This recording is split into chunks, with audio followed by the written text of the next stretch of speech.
The Car Dealer podcast is sponsored by Autotrader. John, have you ever wondered why I, along with 14,000 other dealers, choose to partner with Autotrader? Well, actually, I didn't think so. I'll tell you anyway. With more than 84 million consumer visits every month, it connects us with more engaged car buyers and delivers more deals than anyone else in the UK. And now, with the launch of Buying Signals, we'll have brand new insights on every deal, showing how likely a customer is to buy the car they're interested in. Plus, as someone who set out to use AI and data as much as possible in my business, I've found their technology, data, and tools genuinely invaluable. But when I do get stuck, which is, let's face it, most of the time, Autotrader is always on hand and committed to supporting us to get the very best from our package. To find out how they can help you, visit trade.autotrader.co.uk.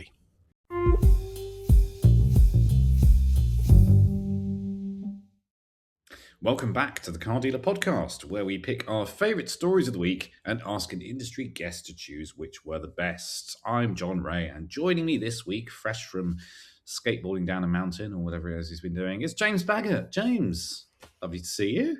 Lovely to see you, John. Nice to be back. 1 week away, but back with a bang. Loads of stuff's been happening, and looking forward to the podcast. How are you doing? You okay? I see you're in my house again. Is it actually nice to be back though, James? No comment. Let's move on. Move on swiftly from that. No, it's been an interesting week back at the dealership. Lots of stuff going on. January was being a little bit quiet up until this point for us, but it really started kicking off this week. So nice to get some inquiries, sold some cars, and January looks like it might be okay towards the end of the month already. So yeah, it's been. We were sort of hoping that the year was going to kick off with a massive bang like it did last year for us, but it hasn't been quite so good on the sunny south coast, but hopefully it will pick up now. It's a very awkward time for 10 VW ups to arrive from Japan, which is exactly what's happened. So hope you sell those soon. Yes, we need to. Yeah, and stock numbers have slightly increased. As of yesterday, we bought 4 cars yesterday that just happened to land in our lap. We've got 44 cars in stock, John. It's too many, James. It is too many, John. It's too many. But anyway, people don't care what we've got to say, do they? We've got a brilliant guest, so we should probably move on. Yes, exactly. So our guest this week is CEO of Autotrader Nathan Coe. Nathan, thanks for joining us. Well, thanks for having me. Good to see you both. Nathan, very good to see you. Thank you very much for coming back on and chatting to us and the motor trade. We've had lots of questions, as I'm sure you can appreciate. We've put the feelers out in the WhatsApp groups that we're in and on our website, asking people if they've got any questions. I've got loads for you. So sorry, once again, a bit of a grilling, but I'm sure you're used to that now. I'm sure you're used to all good. Good stuff. Right, let's start off with the big one. There's a lot of speculation around this time of year about the rate rise, how much your Autotrader bills are going to go up. Are they going to go up, and if so, by how much? Yes. So we've looked at our packages. I think our communications officially goes out next week. There has been some posts, I know, in some of the Facebook groups, but we're looking at doing a lower level than what we've done, what we would ordinarily do. And there's a whole bunch of stuff that we take into account: how the market's doing, how dealers are doing, what sales rates are looking like, how's our audience doing, what products we've delivered during the year. And we kind of put that all in a bucket. It's a bit of science and it's a bit of art as well. But recognizing, particularly for lots of big retailers, if you've got lots of labor costs, you obviously had a pretty abnormal increase in those last year as a result of the budget. So we've kind of put that all into a bucket. We know lots of people are on Deal Builder and enjoying it and getting value out of it. No doubt you'll come on to that later on. Buying Signals is out there as well, but not everyone's got that. So all that stuff put into a bucket, and we're looking at a level of 5.5% for people. But best for people to look out for that communications when it comes out on Monday, I think. I mean, 5.5%, Nathan, is pretty hefty jump. I know it's less than the 8% you did last year, but I mean, is that really justified? I think based on all those factors that I spoke to, that I mentioned kind of earlier, I feel like it is whether it's justified or not. I think no one likes costs going up. We know that, and we're exactly the same. Our costs are going up much quicker than that kind of a rate. But what we endeavour to do is includes stuff in the packages, or whether it's existing things or new things, that allows you to more than offset that cost. So, and that to us, we know is more important than the cost alone, because we know what makes or breaks, as you know, as you're fast learning, what makes or breaks a dealership is gross margin, it's sales rates, it's the margin that you get per unit. You do need to obviously make sure your operational costs can be covered, but the swing factor in a dealership is always going to be that, and that's where we can help most. That's where we focus all our product development. So our whole strategy is to work with retailers so that they get more value in the next year than they did in the previous year. I totally get that, but as you rightly pointed out, I've got a very real idea of how this is going to affect my business. 5.5% is a hefty increase. It puts that price up. Where am I going to find that money? Because I certainly can't put the price of the cars up, can I? Because you tell customers how much they cost. Yeah, I mean, at the moment, we've had a whole year actually where retail prices for vehicles have been kind of stable to holding up. So it does come back to that. The thing that's got to pay for all your operational costs, not just Autotrader, is that gross margin. So I think the answer to the question is, you've got 44 cars in stock now. That's a lot more than last time that we spoke.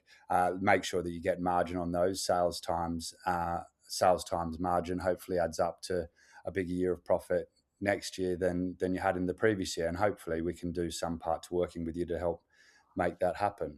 And I would hope that more than washes away the part of your cost base that relates to Autotrader. But like I said, we do get that no one likes costs going up. We've seen the cost of absolutely everything go up spectacularly over the last few years. But from when I speak to retailers, including in these listening sessions that we've been doing over the last couple of months, most retailers have had actually a decent year of it. But that doesn't mean all retailers are going to have a decent year of us, and that it falls to us to make sure that they're getting good value for money from Autotrader. That's kind of the gig.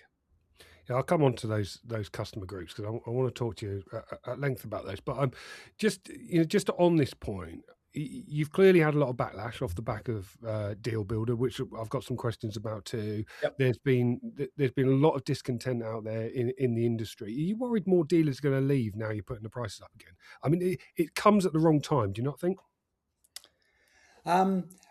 Look, I think that we continue to invest in the product. We continue to invest in Autotrader.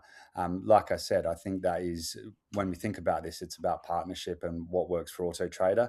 We do have to think about what works for Autotrader. All of us are in business, but also think about what works for our customers too. And the year does sound like it's got off to a decent start. So I think, like as we look back to last time we spoke, actually, which was around November, you had a lot of social media groups. I've been doing the listening groups now, which it sounds like we'll come on to later. And to be honest, there has been, in my mind, a little bit of a disconnect between what we were hearing, like what people were seeing on the social groups, and what customers are actually talking about.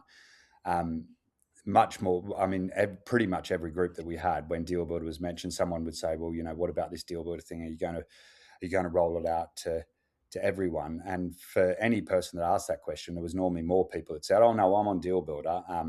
I actually really like it and I wouldn't want it to go anywhere. But I think the way that you communicated confused a lot of people. And then you had that kind of the social media stuff on top, which had a lot of stuff that actually wasn't true. So a lot of the job for us was actually about making sure people really understood, had the facts actually. And if based on those facts, there was still things that weren't working for them, that's why we've made the changes that we've made to product pages. You can now, a consumer or a retailer can choose to have someone to request a reservation. We've made a whole bunch of changes based on that feedback. So it's not like I'm saying, it was all not true and misinformation. We're not like that. I think there was a good deal of that, but there was some stuff in there as well that we were like, do you know what? Fair enough. We'll get on and make those changes as quickly as we can.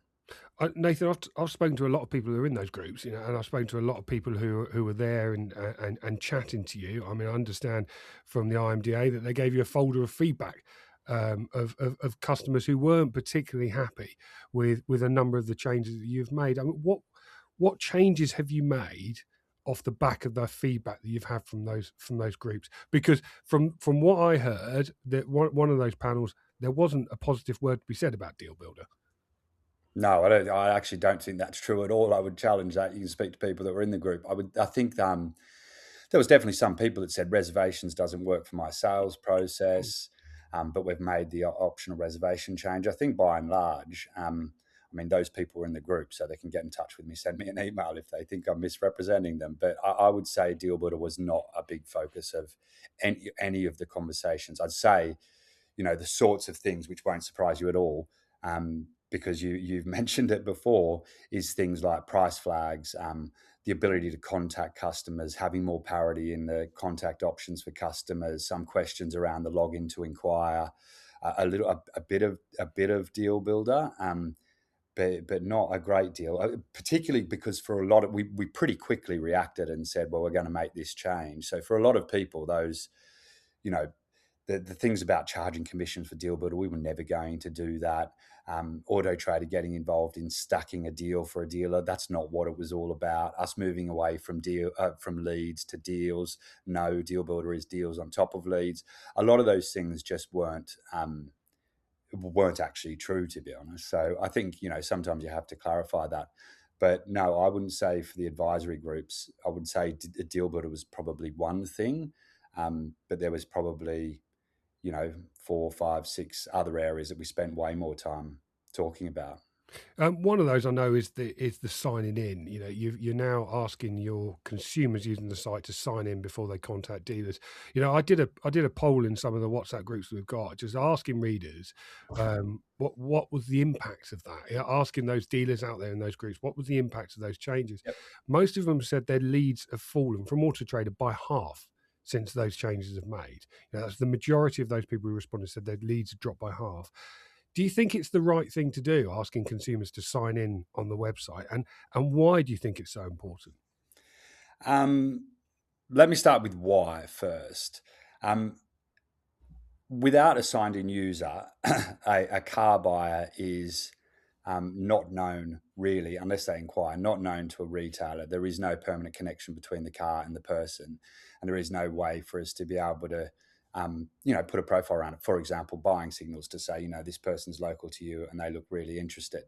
And if we ever want to reconnect that buyer with a retailer's car, which we obviously want to do because we want to drive more leads, more inquiries, more sales for retailers, and the only way to do that is login. So I think that is why every platform that you use on the internet that has been launched, we launched Autotrader in 1996. People have got very, very used to it. The truth is, almost every consumer app of any size you log into, and that's the reason why.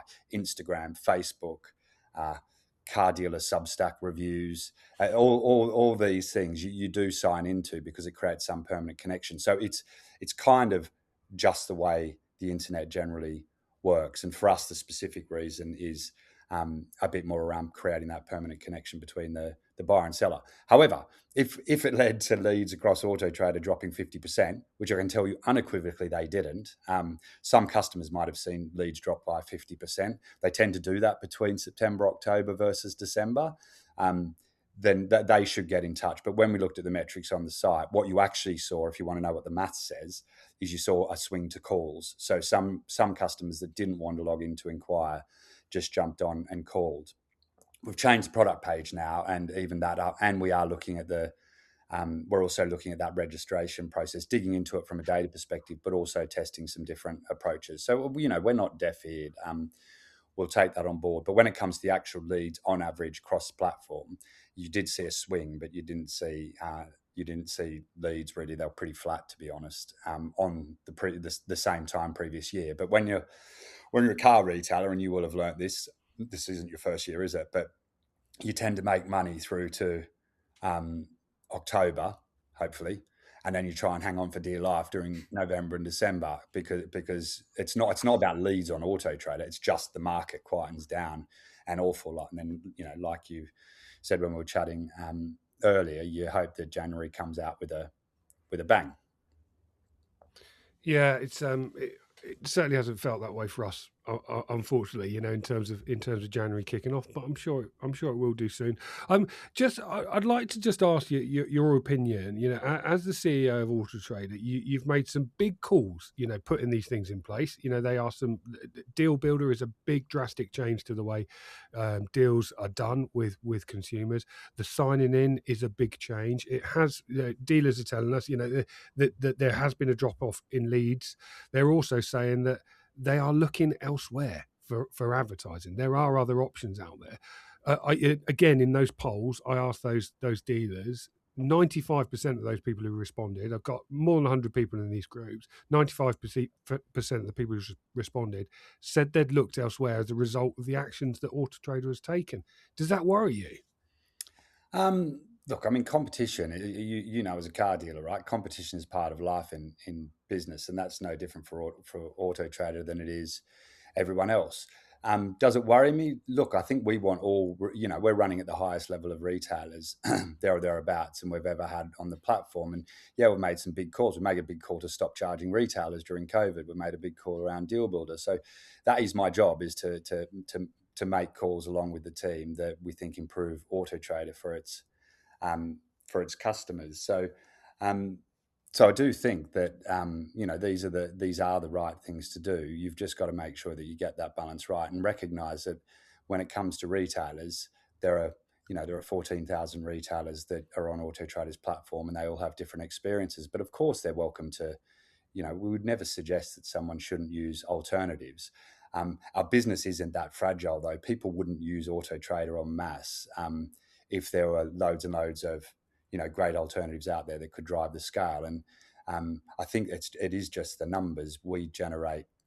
I think the amount of time spent on Autotrader is probably 6 times more than all our competitors put together. So we've just got to keep our head down, make sure we're delivering really good value for dealers, make sure we remain the biggest platform, and make sure that we're providing advice so that actually what you get with Autotrader isn't just some leads, but it's data, it's pricing, it's what to buy, it's how to buy, because they're the things that make a difference to a business. But it is ours to own. And do I want all those customers to be using Autotrader as their main sales channel? Yeah, absolutely.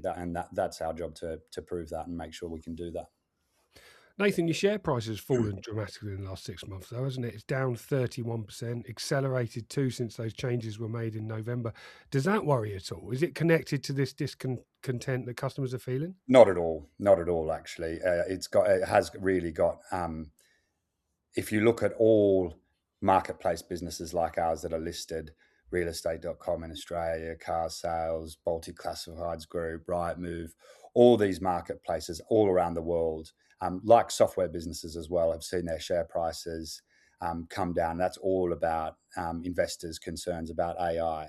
That, on one hand, AI is a really good thing, but on the other hand, maybe it changes some of these businesses. And until investors can work that out, those prices have re-rated. But it wasn't really since it was kind of since the day after our results when Rightmove actually put out an announcement saying they need to spend more money on their technology.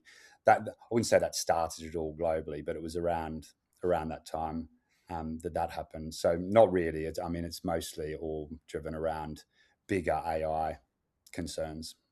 So on the AI front, something I'm fascinated with, because I think it's going to drastically change the way consumers search for a car. They're using it as a mate, aren't they? They're chatting to ChatGPT or Google's Gemini and asking it for advice on buying a car. How does this impact your business? Does it cut you out at all? No, I don't think so. It's certainly not at the moment, and who knows what the future holds. What we all use AI. Well, maybe not all of us, but lots of us use AI all the time. What you find it's really good at doing is summarizing content that's been on the internet forever, and it does a better job of that than those constant Google searches and trying to stitch that truth together. When it comes to looking for a car and narrowing down like the real top of funnel decision, we find that people do that all over the place. We've never really been big on content, static content. We've got reviews on dealers, we've got reviews on cars, but it's never been a really big part of what we do. And the reason why, this is the reason why we have a partnership with What Car. They are a real top of funnel site. We were really happy to just plug into the back of that and provide the actual new used cars and new cars that are available on the back of that. So I would say we're pretty agnostic actually to how people narrow things down. But when it comes to, right, well, I'd like to see what's available, that's the job Autotrader does. And I suspect in a world of AI, it will work in more or less the same way, but it'll be a bit like when Google came along and a bit like when the Apple App Store came along. So I imagine there'll be some level of integration between us and those AI platforms. You've seen some of that in the US. So I think it'll help people make a good decision, what suits them based on all the things that the AI model knows about them, and then plug them into real cars. And those models will be exactly the same as Google. They'll try and provide the very best answer to users. And, that's one of our jobs, whether it's SEO, brand, all those things. Our job is to make sure that we are the best answer for that. And I think that will remain true for the time to come. But listen, AI is moving really, really, really quickly. It's something that's happening completely outside all of us.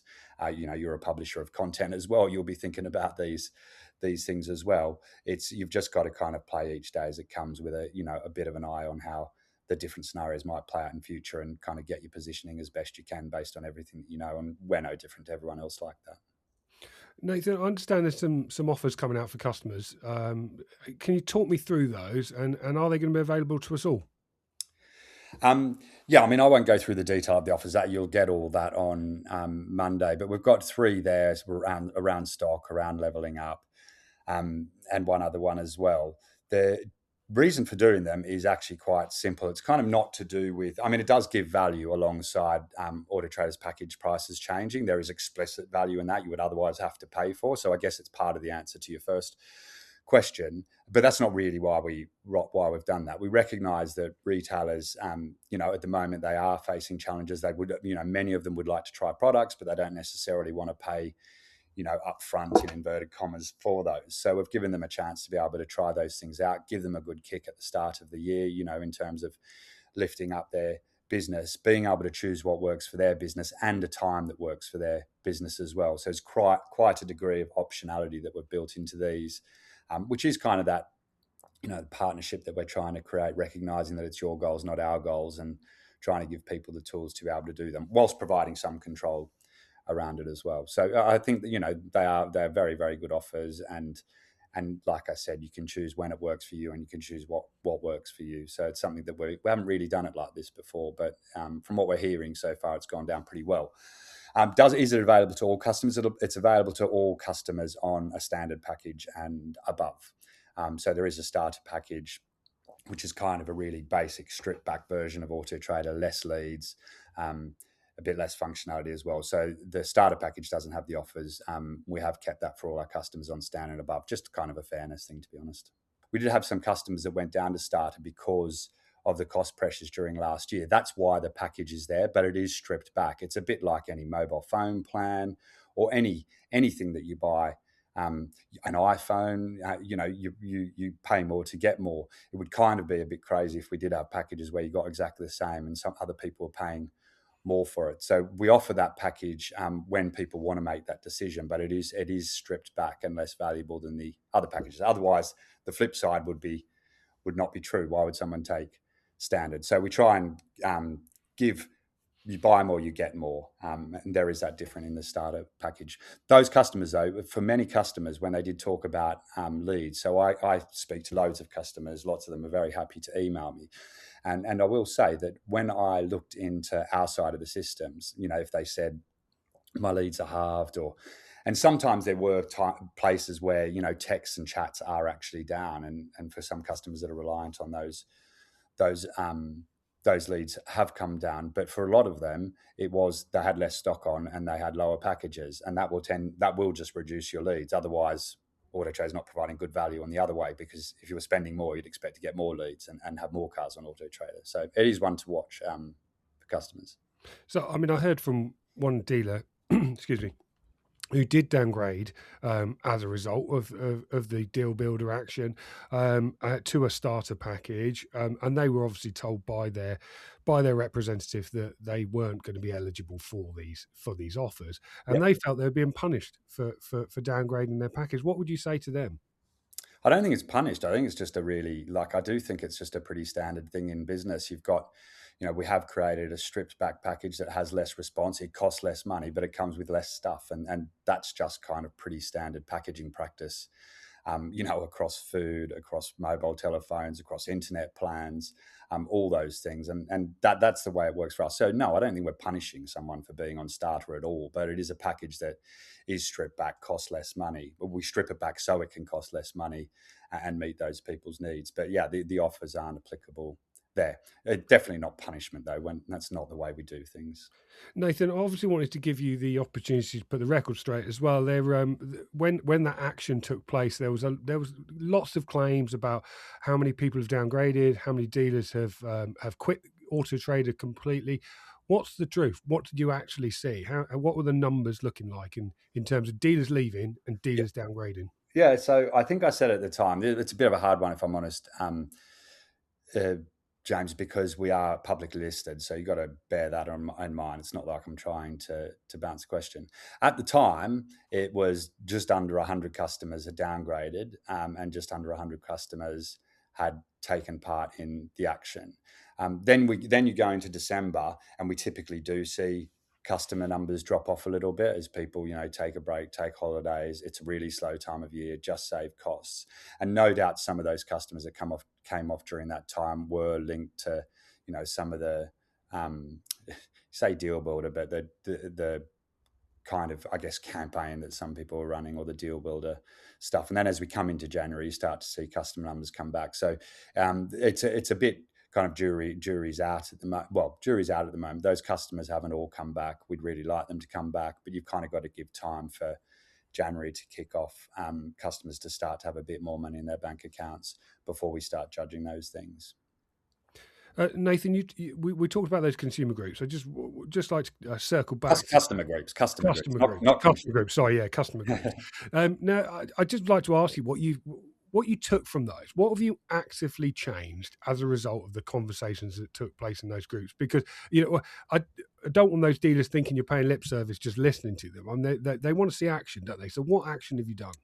Yeah, I mean, to be fair, the ones that are in the advisory groups know what we've done, because that we've talked about. I mean, this is your opportunity to tell the rest of the motor trade. Yeah. So no, sorry, I wasn't going to not say. So in terms of the actions, we've changed Deal Builder and allowed the optional reservation. That's something that we've tested with customers as well. We've changed the product page. We're in the process of rolling that out to apps now, and that was based on the feedback that it feels like you've prioritized Deal Builder over other leads. We obviously started the advisory groups ourselves. We're thinking about some areas because we've had conflicting views in the kind of advisory groups, or they're listening sessions that we've done first, and then we're kicking off the advisory groups. We're also looking at different contact options, lots of independent retailers. So I would say there was more about price flags and can you do WhatsApp than there was about Deal Builder in most of those advisory groups. And I think people would kind of agree. So there's a few areas where we're still investigating. You can't just do these things quickly, but we've kind of combined actions that we've taken straight away. We're also looking at the reservation fees, £99 work for everyone. Does it need to be a higher level? We're kind of getting less comments around that in the listening sessions because they've said, well, I can just do an optional. I can just get a consumer to request a reservation if that's the way that they want to go. And the sign-in stuff we're looking at as well, as I mentioned earlier. So that's a few of the things that we've done. We're also, some of the other points that were raised in those groups, they talked to, some of them had a mixed experience around the contact with Autotrader. They said, I want to speak to Autotrader more. I'd like more regular reviews. I don't always hear from my customer rep. It's a bit of a mystery to me, to be honest. It was probably the most confusing thing that I heard, but I've definitely heard it. And the reason why I say it's confusing is because the people in our partnerships team have about a 1 in 10 hit rate when it comes to calling our customers. So we want to speak more, they want us to speak more. Something's being dropped in the middle. So we're looking at our systems around that, looking at our CRM system, putting a new one in. There's quite a few bits and pieces, but a lot of what we'll do with the advisory groups will be exposing products that we're thinking of doing moving forward. So I'd say our roadmap has actually changed for the next year quite a bit on the basis of those groups. What we're going to do with Portal, making it easier to use, the way that we present leads, and and deals. The language that we use in portals change. You'll see that we're not calling them deals anymore. They'll be called online inquiries, understanding that some retailers said that deals just feels presumptuous, and that's actually not what you're driving. I mean, there's literally loads of changes that we've made and will continue to make in the next year. And I'd just like to touch on buying signals. It's a new product that you have put in place alongside Deal Builder. Yeah. So I've had mixed feedback on this. Some dealers say to me, I don't know what benefit it's given me. I mean, your opportunity to write a reply on that front. I mean, what does it give dealers?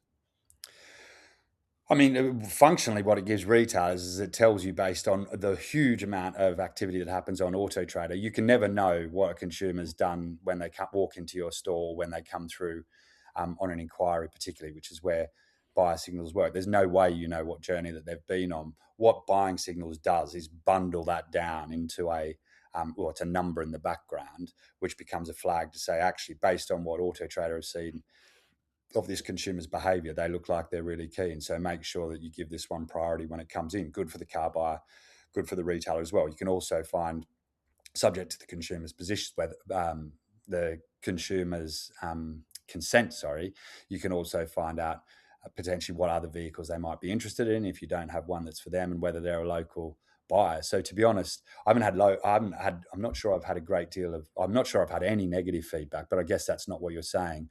What use is it for me? It depends. For some retailers, I think actually maybe buying signals isn't going to, if you've got 5 cars on your forecourt, you get to every lead, whether it's high intent or no intent, you're going to get back to them. But for a lot of retailers, and we've been mystery shopping retailers for 10 to 15 years, for them not being kind of sneaky in the background, and typically the number, and it hasn't changed in that 10 to 15 years, it's half of leads go unanswered.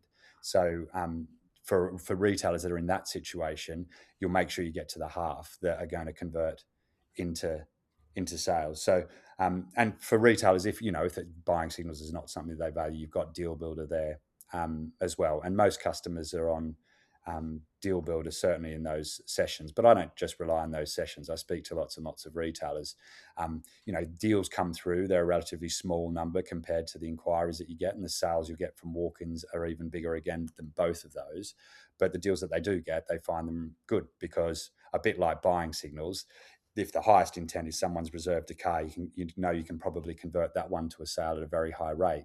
What buying signals is trying to do is give you the same kind of high quality, high converting lead opportunity without a customer having necessarily done Deal Builder. So I think it's a really good product. But like all our products, some will value others more than others. And I'm not going to pretend for 5 seconds that we're going to be able to build a product that all 14,000 of our retailers say, this absolutely works for me. It's a real mix, and does depend on their business models as well. Nathan, we've talked a lot about the market and how you've seen the start of 2026. I mean, what you're actually seeing in the data. I mean, you've mentioned you've chatted to a lot of dealers out there. I mean, what's the sentiment out there at the moment? Well, until I spoke to you, good.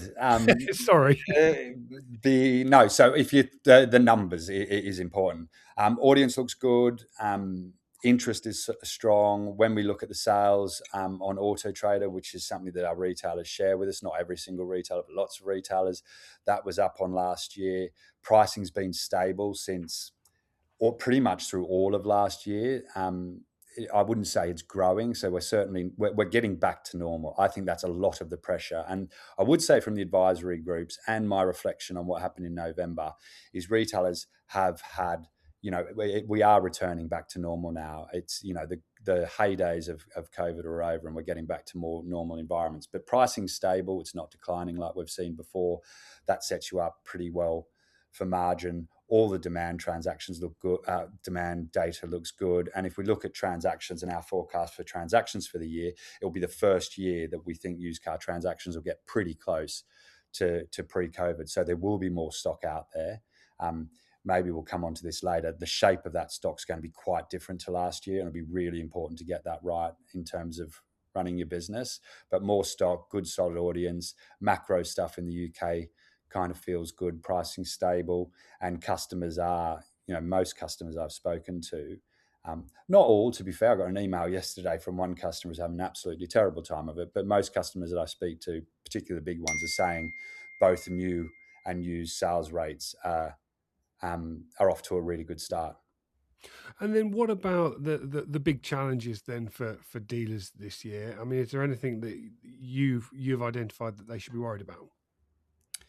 Yeah, I kind of flagged one there, and apologies for the ding there, John. I No thought worries. we had it, I thought we had it right, but Let you off. it's ignoring do not disturb.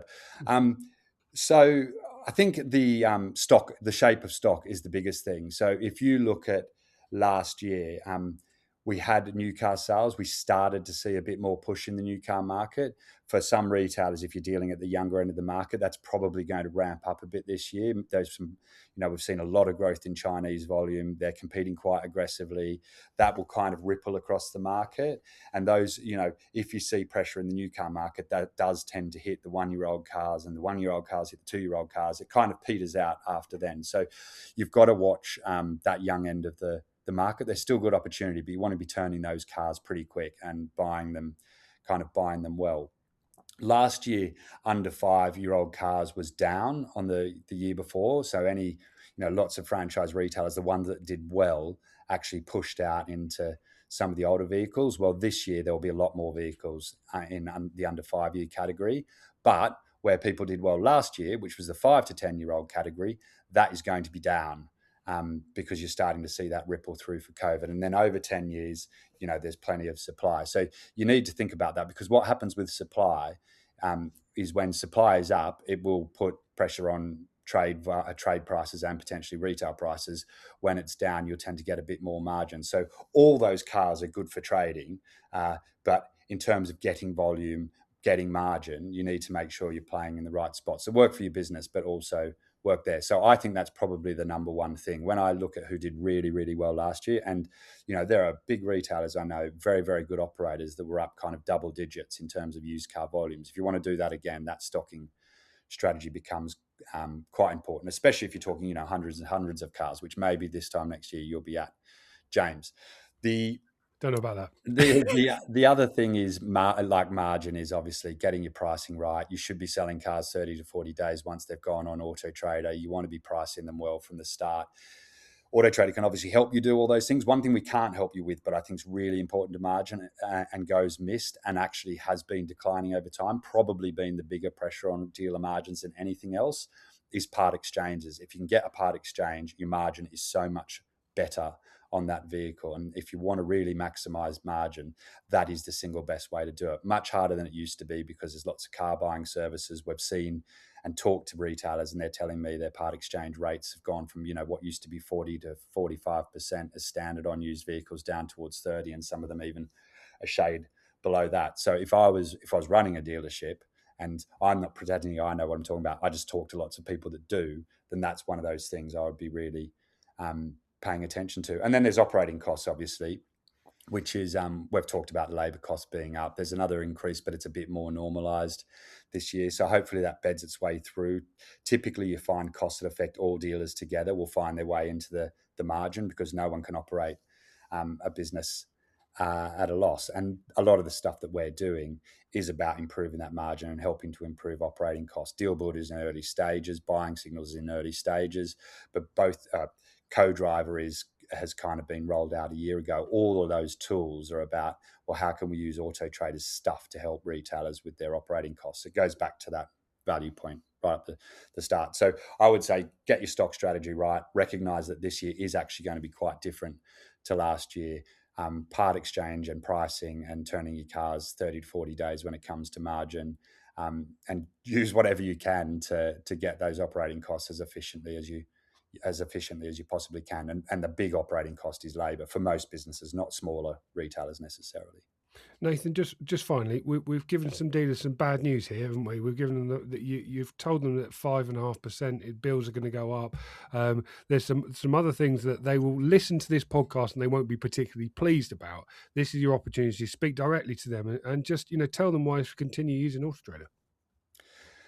Look, I think Autotrader is the biggest pool of car buyers in the UK. There is no question about it. Just coming on Autotrader doesn't mean you'll automatically be successful. You're joining 14,000 other retailers, and it's your job to kind of compete for those retailers. I think the message to us is that, sure, our costs have increased because we continue to invest and we continue to provide tools, and retailers continue to get a good return on investment. That's what we live or die by. It's like, it is mathematical. You can kind of see that in the numbers. The reason they should use Autotrader ultimately is, if you put all our competitors together, 8 in 10 people actually use Autotrader, and 6 out of 10 only use Autotrader. So that is kind of the functional answer to your question. But what I would really say is, with Autotrader, we invest £170 million a year in making Autotrader better. No one else does that for retailers. It means that we can have the best tools, which can help you or help retailers with the most important number in their business, and that is the gross profit line, because that's the number that will swing you into good profits versus bad profits. And that's really what we're trying to help retailers do. So we're trying to bring more value, not more cost. But I think actually the other thing I would say is, we've gone with a much lower level price kind of package adjustment, because we've taken into account all those sorts of things. But it is really about us. If retailers feel like they're not getting value with Autotrader, first thing I would say is make sure you understand your return on investment, share your sales data with us. We can play that back to you so you get a really good idea. We don't use it really for anything else. And after that, have the conversation with your account manager about, I want to get more value out of Autotrader. How do I do that? And that is not always about, buying more packages. Sometimes that is the answer. If you're competing with people in your local area that have taken bigger packages than you, then it might affect your business. But sometimes it's just description, pricing, stocking, all those sorts of things. Nathan, thank you as always for coming on and taking our questions and our readers' questions, your customers' questions. I do appreciate it. And hopefully you'll stick around while we do some stories. But John, we've probably taken up a lot of Nathan's time, so we should probably just wedge some stories in and let him off the hook. What do you think? Absolutely. And you've got 44 cars to sell, and there's only so many Luke can do at one time. So you've got a hot footy back there. We'll be right back. Running a dealership means making hundreds of decisions every day. But James, when do you get the time to step back and think? Well, John, I don't. But this is exactly what Car Dealer Live is for. On March the 19th, at the British Motor Museum in Gaydon, the UK's car dealers, manufacturers and suppliers will come together to learn what's actually working right now.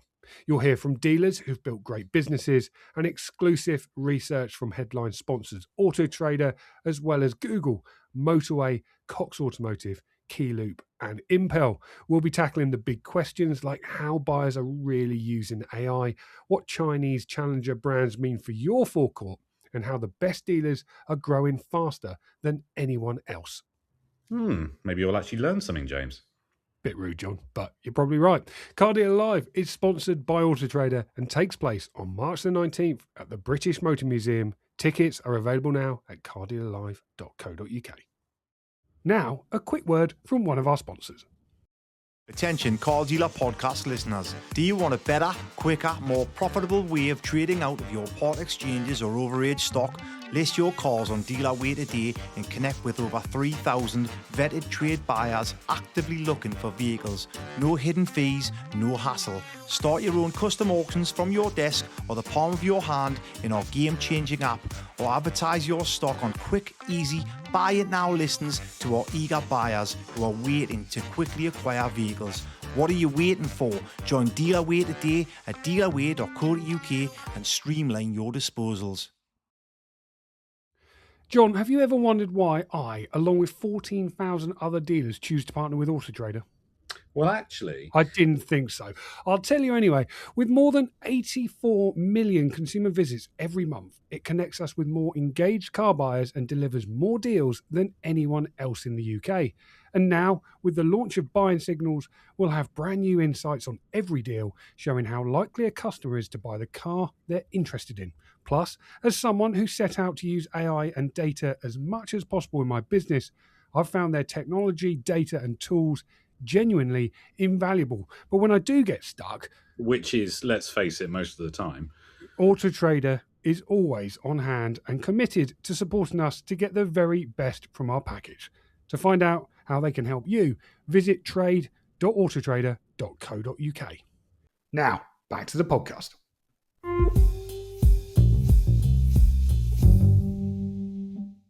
So, James and I go run through our favourite stories of the week, and at the end, Nathan gets to decide which one of us chose the best ones and who's the winner. Batch won last week in your absence, James. So off you go. You can go first. Oh, really? Is that how we're doing it? Okay, How thank we you. always do it, Oh, James. yeah, okay, yeah. I'm just because I've kept a note of the scores, and you are 1-0 up, John. So, but thank you for that, because I've had an interesting week covering the motor trade. Back after my holiday, straight in with the breaking news that supercar dealer Targa Florio Cars, based in Chichester, had suddenly disappeared. So we got wind of this on Sunday.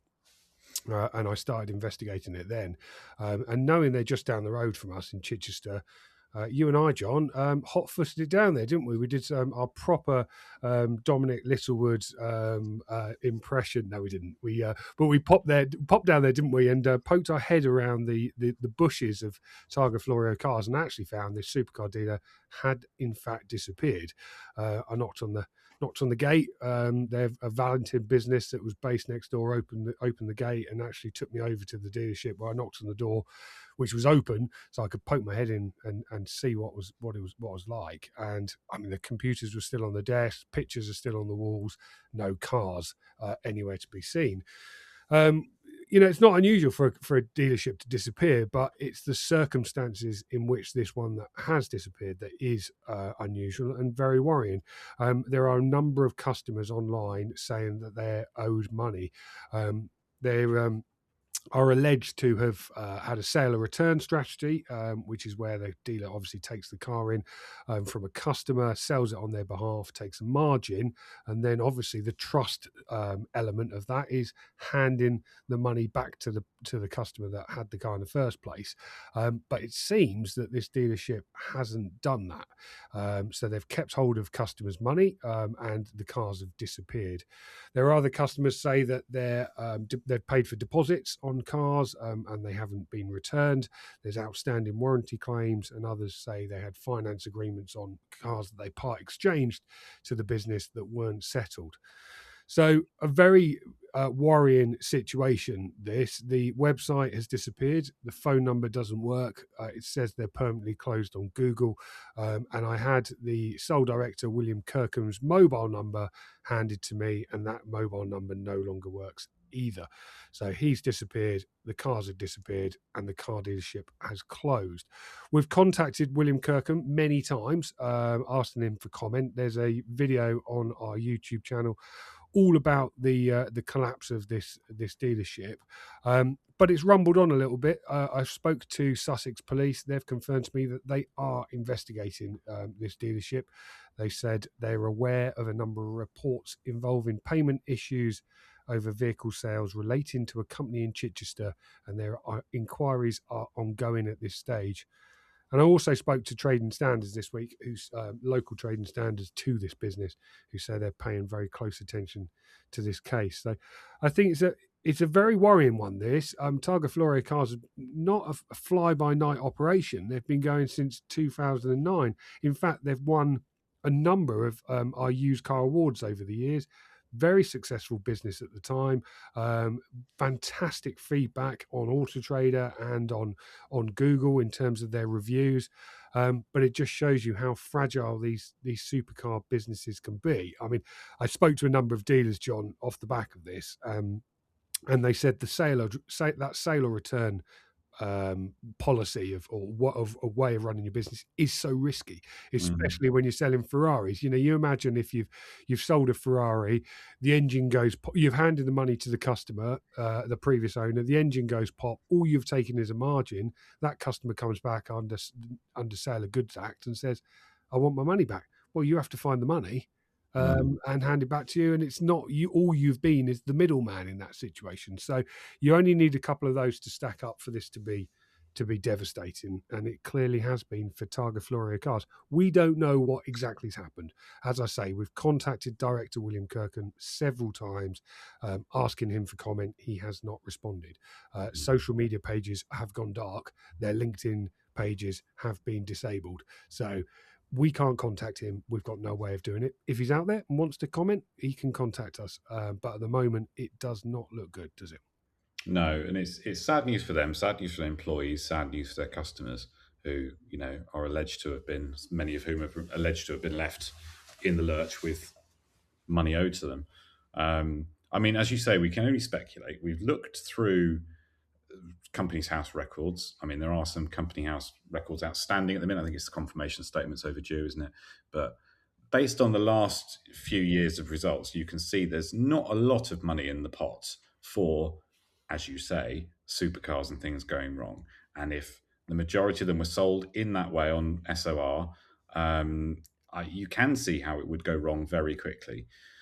I think it's just this, along with GVE, and I think there have been some others as well that we haven't necessarily reported on.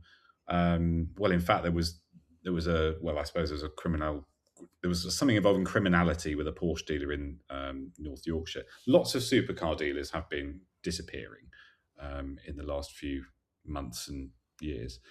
And you just wonder how much of it is to do with SOR, because it's so tempting, isn't it?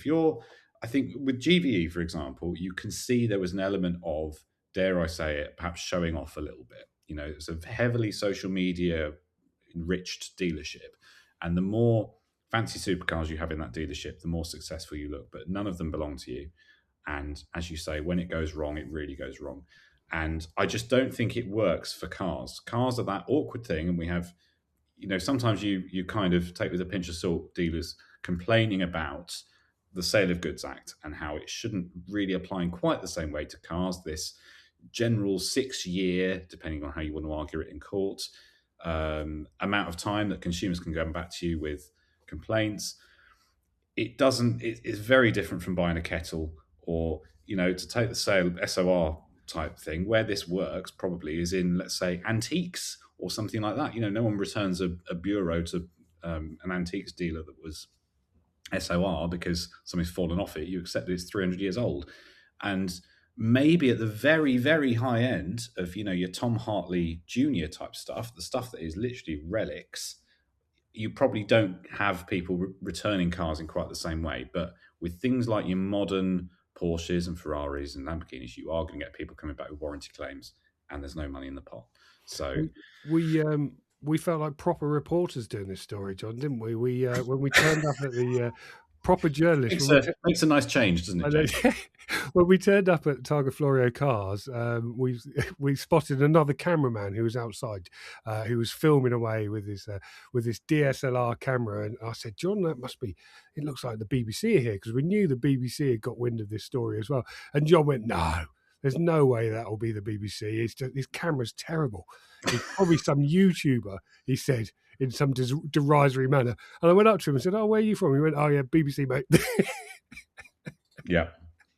Brilliant.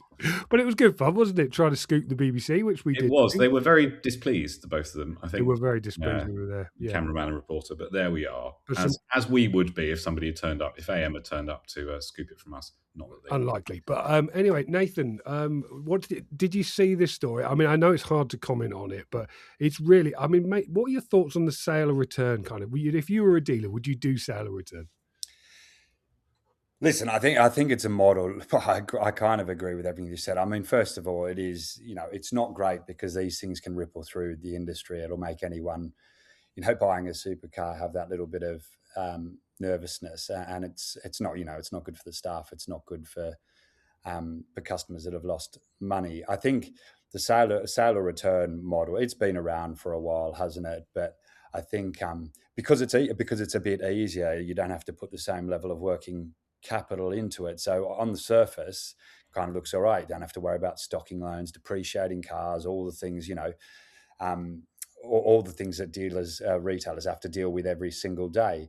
But like you said, with the rights that consumers have around buying cars, it's a really, really highly leveraged model, isn't it? And buying and selling supercars, these things aren't turning quick. You're not getting margin all the time, and you can't have loads. You're just not going to get loads of them because there aren't that many of them around. So no, if I was a retailer, I'd do it like that. I'd just accept that if you want to play the game, you play it like a good retailer. Try and run with as little debt as you possibly can. Try and keep your costs low, but you've got to buy the cars and be a retailer if you want to make those margins, and if you want to have some degree of comfort about the product that you're selling, because you can't ever promise that a car's not going to go wrong. But if your prep standards are good and you value your reputation and you've got good reviews, odds are, 9 out of 10 times, maybe 9.5 out of 10 times, you'll be all right. So no, I think it's retail is a hard business, isn't it? Even if you do it in the more traditional way. But I think the retailers that have been around for years and are doing a very, very good job of it. I don't think there's one that I can think of that runs on like a sale or return model for the majority of their stock. They might do it on some, but I don't know the supercar market as well, because it's obviously been up to Tom Hartley and around to Rome's and some of our other customers, but they run pretty niche models. Yeah, I wouldn't be able to sleep at night with a sale or return business. It would worry me so much. I'd just be constantly fearful. But yeah, an interesting story that, John. Very sad, but an interesting one that's dominated our week. Over to you. Indeed. I'm going to combine two Chinese car-related ones. One of which is that the family-run dealer group TC Harrison, of course, very famously Ford only, pretty much until this point. I think they might have a KGM franchise as well. But they've become the latest dealer to sign up with Omoda and Jayco, which they're going to slot in alongside Ford at their flagship Peterborough site. And I just thought this story was very telling about where the market was going. A dealer that has stood by Ford for a very, very long time, hasn't really ventured into other things. I could be wrong, but I don't think they have. Has an enormous... Well, we didn't go to Peterborough, did we, James? We went to a different TC Harrison site, but enormous sites. I think it was Derby we went to.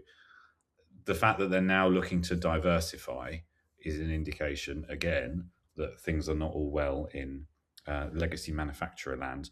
And then the other one is a sort of a more local bit of news to me, or formerly local to me, which is that BYD have had their first UK Retailer Awards, and their Retailer of the Year went to Chariot Specialist Cars in Kettering, which I used to drive past every day to go to Tesco to buy my fresh baguette of a morning. Good detail. Fact. I like the detail. Thanks. Yeah, why not? The reason I mention that is because in the 5 or 6 years that I lived there, driving past that once a week, it was a very nice site, but it was a used car dealer. They did not have any franchise at all. This is not one that slotted it in alongside a Ford or a whatever. And they've, risen within the space of, I don't know how long they've had it, a year, 18 months, to be their number one dealer as far as BYD are concerned. And it's interesting that actually used car dealers, dare I say, are pretty good at selling new cars as well when the right opportunity comes around. So I just thought that was interesting, and it's telling also of where the opportunities that Chinese car makers are looking for in entering the market. We were out and about, weren't we, on the road this week when we were buying some cars, and we popped into a couple of Chinese car dealerships just out of interest, didn't we? Popped into a BYD one, and the one that I walked into was a really, really nice showroom. And what I was really impressed about is the staff. Like, the staff quickly came up to me. Well, have you got any questions? Is anything I know that in most dealerships you would get that, but I've walked into some and I've just been completely ignored. But this one, I was saying, I've just popped in just because I was interested. I didn't tell them who I was. I just said I'm interested in the BYD. I'm thinking about buying one. Well, they couldn't have done more to help me. And I think it was clear to me that many people do that all the time. Walk into those showrooms like not knowing anything about the brands, and these people were just used to explaining what a Chinese car was, what a BYD was, and it was at that point I just thought, I can see why they're so successful. And the deals were amazing. I mean, what was the one we saw? One for £350 deposit, £350 a month. That was for a Seal U DMI, which is what a sort of mid-sized SUV plug-in hybrid. So I don't know what you'd pay from your Peugeot dealer or whatever for a. Well, in fact, I do know, because we saw a competing offer for a 3008, and it was something like, I think it was about £300, £400 a month, but then $3,500 down. So that's the difference, isn't it?